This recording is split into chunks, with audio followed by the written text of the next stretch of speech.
Okay na ko na. Salamat po.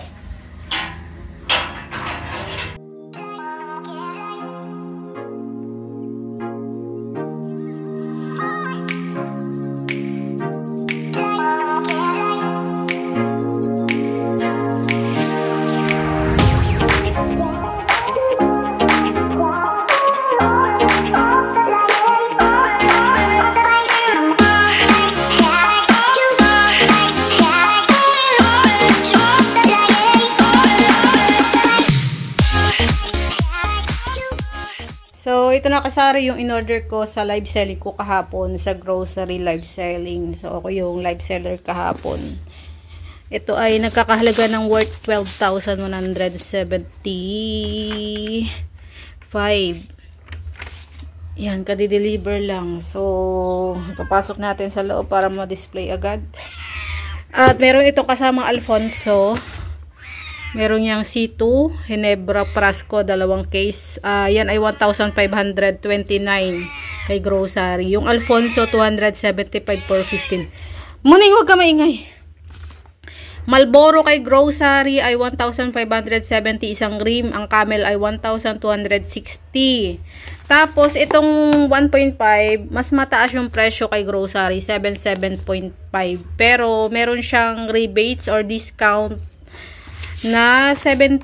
So, pumapatak na wala pa. Less than 700 lang yung magiging presyo niyan kung diniscount. Ayan ang nakakuha kong rebate. 189.59. Yan. Yan ay napasok sa Grow Coins ko, guys. Madadagdag yan sa Grow Coins ko. Pwede mo yan ipamili ulit ng panibagong paninda, yung Grow Coins. Yun yung discount. Maraming discount ako dito nakuha. Yung cashback. Hindi lang dito sa Coke. Ito 70 plus yung ano dyan, cashback sa 1.5. Tapos yung Coke mismo nila, merong free na Lucky Me. Kaso hindi daw siya pwede sa live selling. I-avail. So hindi na i-deliver. Wala pa naman akong Coke mismo. So yan yung mga in-order ko. Hindi ko nabubuksan kasi medyo marami-rami yan. Kung hindi pa kayo grocery app user, check nyo yung mga prices. I-compare nyo dun sa binibilhan nyo kung alin ang mas mura. Pero dito kasi kay grocery, free delivery, 500 lang i-deliver na door to door. Tulad niyan, door to door talaga. Yan, ipapasok ko na lang sa pinto ng tindahan, guys. So, ngayon guys, may bumiling bata. Kasi ako may nakapaskil na sa labas na bawal yung bulok or may itim na coins. Pero, ayan o, meron pa rin ulit maitim na coins. Sinawag ko sabay takbo. Ayan, sa bangko lang yung paraan nito para hindi ka malugi. So, i-deposit sa bangko kasamahan ng ibang tigpipiso. Ilalagay mo sa plastic 100 pieces para mapasama mo yung mga bulok. Diba, may paskil na nga ako na bawal dito yung mga ganito, yung mga may itim. Ay, kukunti na lang natatanggap ko. Pero may nakakalusot lalo na kung maramihan yung pagbibigay nila ng coins. Tapos late mo na nalaman na may kasamang may itim pala. So, may paraan pa dyan, isama nyo doon sa pag-deposit nyo sa bangko. So, ngayon guys, ako ay magpa-plastic nung pinamili nung biyanan ko. Ito, mga panghanda. Dalawang kanto na kalahati lang na biyo. Ano pa ina? Magic. Pag birthday pala, pwedeng hindi pumasok. Magic mo na kayo? Kaya kang black gulaman na lang. 10 o'clock. So, yun guys, 10 o'clock. Ang nabili niya ay 1,028 pesos. Tapos, yung hotcha, ito, yung pansit na hotcha. 53 sa akin, guys. Kaya 106. Tapos, dalawang spaghettihin. Ayan. Tapos, kalahating bihon, 44. Paminta ko, 6 pesos isa. 4 yung binili niya. Tapos, Knorr chicken, 32. Ang gulaman ko ay 17. Ang ibab ko ay 38 isa.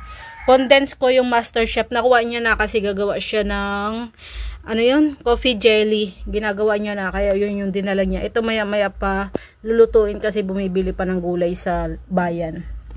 Tapos yan, mantika. 35 yung benta ko. Yung brown sugar ko, 85 ang 1 kilo. Ilalagay yata yun sa malagkit. Tapos, hotdog, yung malaki yung king size, 50 ng isa, 4 yan. Tapos, wash ko, kalahating kilo, 46. Ang cheese ko, yung, anong tawag dito? Yung mura lang. Ito. Keso, daily keso, 40 pesos lang. Mura lang kasi ang puhunan yan. Tama ba? 40? Tama. Wait lang. Margarine, 26. Nalilito ka kasi ako. 3 kasi ang klase ng keso ko dito na binibenta. Titesting ko nga kung magkano ang puhunan yan. Maganda dito kay grocery, pag nakalimutan mo yung puhunan, isi-search mo lang dito sa app. 'Di ba? Kasi problema ng mga kasari-sari store natin, minsan nawawala ang resibo. Dito kahit mawala yung resibo, masi-search mo dito sa grocery app kung magkano yung puhunan, makakapag-markup ka ng tama. Daily keso. Magnolia cheese. So, ang puhunan ay 34.35. So, tama lang na 40 pesos yung benta ko. Tama. Tapos, ayan, bumili siya ng margarine. 2. Ito ay 13 pesos ang isa. Ayan, 26. Tapos, ang total niya ay 1,028 pesos. So, kada may birthdayhan sa kanila. Dito yan namimili sa akin. Yan yung madalas niyang binibili kaya hindi ako dapat magpawala niyan. So, itong hotcha, wala ito sa grocery. Yan. Ito, wala din ito kay grocery. Bihon. Macaroni, wala din. So, mantika, wala din. So, ito ang kay grocery. Ito. Tapos, ito. Ayan. Spaghetti, wala din silang ganyan tatak. So, karamihan dyan ay sa iba ko nabili. So, yan yung mga madalas binibili sa akin pag may handaan. So, gulay na lang yung kulang nila. Ipapako to para mamaya bibit-bitin na lang. So, maaga pa lang meron na tayo agad bentang 1,028 pesos, guys. So, alam nyo ba, guys, na isa sa bumubuhay sa tindahan ko yung biyenan ko. Kasi kahit may pang grocery siya sa bayan, sa grocery store, dito siya namimili ng sabon, araw-araw, panlaba. Saka kung ano yung mga kailangan nila. Maliban na lang mag-grocery yung hipag ko. So, eto, galing to sa Dali, guys. Yan, brown sugar. Galing yan sa Dali. Minsan, pag naubusan sila ng bigas, dito rin siya bumibili. Kasi meron silang, supplier ng bigas. Yung libre sa company, doon sa electronics, sa PKI. Sa mga taga Batangas yan, alam nila yung PKI. Libre kasi doon yung bigas sa mga regular. So, monthly may bigas sila. Libre yun. Kaya pag wala silang bigas, naubusan, kasi mahilig yung mamigay ng bigas. Pag meron siya. Hindi siya madamot. Dito siya bumibili. Ayan. Kaya, buhay na buhay ang tindahan ko dahil sa kanya. Ayun guys, yan yung mga pinamili niya. Ito plastic natin para mamaya bubuhati na lang. So, kayo din ba? Ganyan din ba kayong suki na yung mga panghanda ay pwede naman bilhin sa bayan ay dito na rin binibili sa sari-sari store niyo. May sasakyan naman sila, pero dito sila bumibili.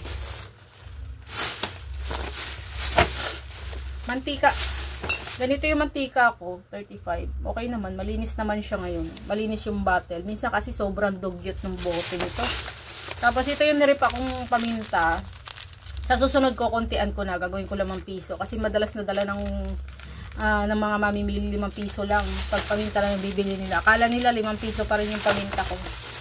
Kaya mamaya, pag nag-repack ako, kasi kakaunti na yung paminta ko, saglit na lang to guys, maubos. Ayan o. Pag nag-repack ako mamaya, babawasan ko na ng sukat ang aking mga paminta. Buti na lang ito. Hindi ko sinisira yung mga plastic. Mga pinaglalagyan ng mga pinamili ko sa Hindi pa. Ito, gustong gusto to ng ng langgam. Kaya ang ginawa ko, nilagay ko siya dito sa container na ganito. Tapos sinulatan ko dito ng chalk para hindi makapasok yung langgam. Para bago pa sila pumasok, meron na silang Baygon Choc doon. Sinulatan ko ng Baygon Choc. Sobrang effective ng Baygon Choc. Kahit doon sa ating ganyan, candy box, sulatan mo sa palibot or kaya doon sa mga gilid. May rubber kasi yan sa gilid para pag sinara yung pinto, hindi mababasag yung pinto. May rubber yan. Pwede mo sulatan kasi pag sa salamin, mahirap sulatan, hindi tatalab yung choc. Doon sa rubber ko sinusulatan, hindi sila nakakapasok sa loob. Maliban na lang kung may konting butas sa mga palibot, yun, doon sila pumapasok, di doon ang susulatan mo ng choc kung saan sila pumupunta. Sobrang effective talaga. Sa mga may problema dyan sa langgam, malulugi dahil sa langgam, yun ang gawin nyo. Dati kasi nung meron kaming restaurant sa Coron, Palawan. Meron kami doong istante na ganyan. Yung malaki, ilagayan ng mga ulam, nakalagay sa loob ng istante. Ang ginagawa ng nanay ko, nilalagyan niya ng tubig doon sa bawat paa ng istante para hindi makatulay yung langgam. So guys, may unbox pala ako sa inyo. I-share ko sa inyo. Binili ko sa Shopee. Dati ako namimili nito guys. Kaso, nawala nito sa mga grocery store na pinamimilhan ko. Akala ko wala na talaga siya. Pero nakita ko sa Shopee meron palang ganito paninda. So ito, mas mura siya yata sa Choco Choco at mas masarap siya guys. Sinong nakapagtinda sa inyo ng ganito? Jamin chocolate paste. Sobrang sarap nito guys. Ayan, marami akong in-order. 10 packs yata to. Or ano, 2, 4, 6, 8, 12 packs pala guys ang in-order ko. So yan, Jamin paste. So kung gusto nyo nito, ilalagay ko na lang dyan sa description box yung link nito. Or nandyan sa screen kung pwede siyang i-affiliate. So Jamin, parang choco-choco siya. Ayan guys. Pag nag-ice candy kayo, pwede nyo itong isama doon sa Magnum ice candy. So marami tayong binili. So ang bentahan nito ay pwedeng 3-5 piso. Ayan. Kasi ang puhunan nito ay may discount kasi ako. Original price ay nandyan sa screen. Hindi ko tanda. So kararating lang nito. Ayan, marami na para ma-free shipping siya. Kasi pagkakunti ay hindi ka magkakaroon ng free shipping sa Shopee. So, dapat maramihan yung bili mo. So, expiration nito ay February 28, 2027 pa guys. Sobrang tagal pa. So, marami na ako na-unbox kanina na mga paninda at yung iba pang gamit sa bahay. Merong kortina, meron yung pang filter sa tubig na pag madumi yung tubig sa inyo. Sobrang dumi kasi ng tubig dito sa amin. So, bumili ako nung pang palit doon sa filter. So, kitang-kita mo talaga yung dumi na natatanggal doon sa tubig. Pag gumagamit ka noon, malalaman mo kung gaano kadumi yung tubig. Bumili ako ng cortina, filter. Bumili din ako ng lobo, guys. Ito. Sobrang ganda ng lobo nito kasi macaron yung kulay niya. Ayan, oh. Wala na siyang tatak na happy birthday katulad nung binibenta ko. Kasi minsan, pinaglalaroan lang naman ng mga bata. So, ganyan yung mga kulay niya. Pwede rin siyang gawing birthday balloon. Okay lang na walang happy birthday. So, all occasion pwede to. Kasi pag birthday ang nakatatak, sa birthday mo lang talaga siya magagamit. So, pag walang tatak, all occasion na pwede na. Tapos, yun, umorder ulit ako ng tuyo. Tapos yung sando na nabili ko, yung shinare ko sa inyo, maganda yung tatak na nabili ko ngayon. Kaso mas maganda yung tela nung nakaraan. Mas cotton yun. At mas maganda yung bagsak ng pagkasando niya. Yan lang guys sa video ito. Salamat sa inyong panonood. Sa hindi pa nakaka-subscribe, please subscribe sa aking YouTube channel, Lizelle Domdom. Bye bye. Happy selling, God bless. Low bat na.